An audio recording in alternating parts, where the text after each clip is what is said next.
Let's cross now to occupied East Jerusalem and speak with Munir Nuseibah, who's a human rights lawyer and an assistant professor at Al-Quds University. Really good to have you with us, Munir. We know that in the wake of this Israeli interception, human rights experts, international law experts say the interception is illegal as it happened in international waters. What's your view on Israel's actions?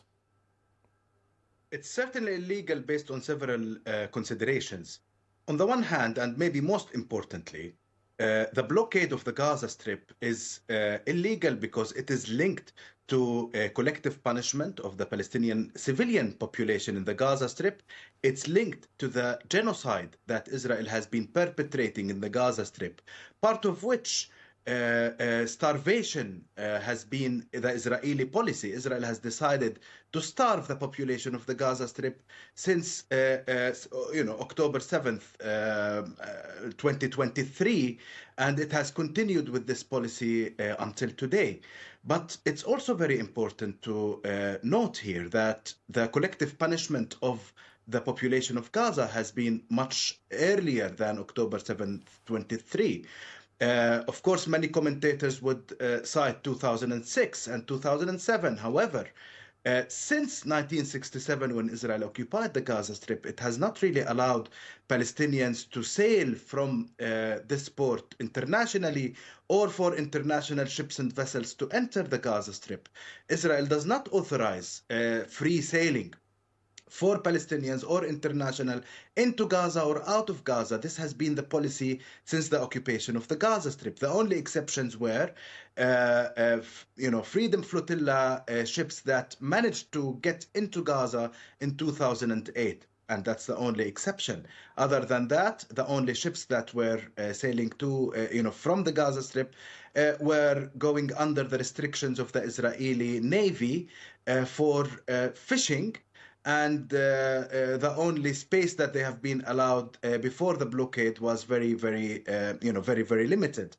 So Israel has been controlling the shore of Gaza since the occupation of 1967, and not only to prevent weapons from entering Gaza, but also to prevent the passage of goods and the passage of passengers, individuals, human beings, into and from the Gaza Strip. So this is the first the first area of illegality or reason for illegality is the illegality of the blockade itself, the genocidal blockade on the Gaza Strip. But secondly, Israel intercepts ships in international waters and even has targeted ships when they were docking in their local ports.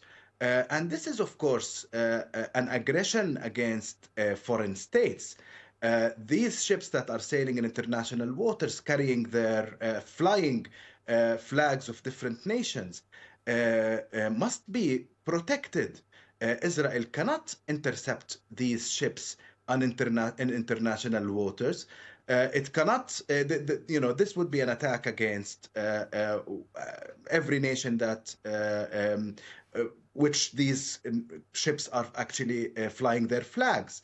There is also a principle in maritime law according to which there must be the innocent passage of ships must be guaranteed by all nations, and Israel is violating this right, which is a right to every nation around the world and every ship that is sailing.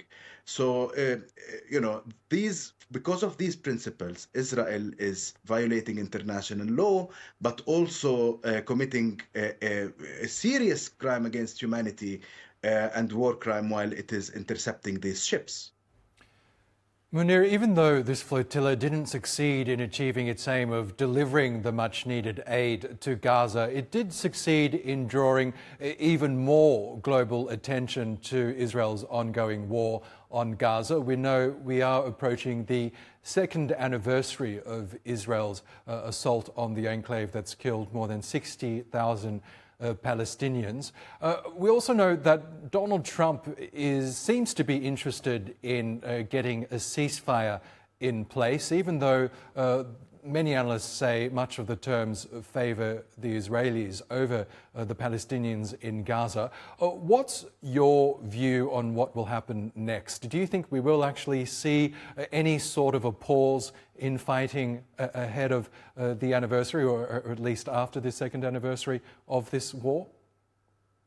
My understanding of the Trump plan is that it offers a pause and only a pause, unfortunately, Oscar. What Trump is offering right now is a deal where there would be an exchange of prisoners at the beginning, but then there is no guarantee of any Israeli withdrawal from the Gaza Strip. There is no actual guarantee of a ceasefire. What Trump is offering is only a partial agreement where the Israeli objectives are met at the earliest stages of this deal, and everything else is negotiable afterwards. So unfortunately, I cannot say that I am optimistic by the Trump plan. It's not a peace plan, and even if it is implemented in the vague phases that he offers, the enforcement of this agreement is basically a continuation of the colonization and occupation of the Gaza Strip. There's a huge gap between what the international community has said in the General Assembly last year, in September 2024, when the General Assembly, based on the advisory opinion of the International Criminal Court, decided that Israel must end its occupation of the occupied Palestinian territory within 12 months. This is what international law expects. And the Trump plan, where he creates, where he sustains an enclave of Gaza, and he puts himself as, the United States as a governor and supervisor of the Gaza Strip for an undefined period of time. And he brings Tony Blair, a person who's responsible for war crimes in Iraq and a lot of other atrocities, as a governor of the Gaza Strip. So it's, the plan that he is offering is not a peace plan. That the use of the term peace is totally inappropriate in this place. And it is only, just an offer in order to say, we've offered something, and I don't know whether it will be accepted or not, but at the end of the day, I think it is another stage of the waste of time. What must be the case is an enforcement of international law for the Gaza Strip and for Palestine more generally. The world must not allow the genocide to continue, but even if there is a ceasefire, the apartheid, the occupation, the colonization of the Gaza Strip, of the West Bank, of Jerusalem, all of that is illegal in international law, and this is what must be resolved. If we don't look at the root causes of why there is, discontinue, we will never get anywhere at the end of the day.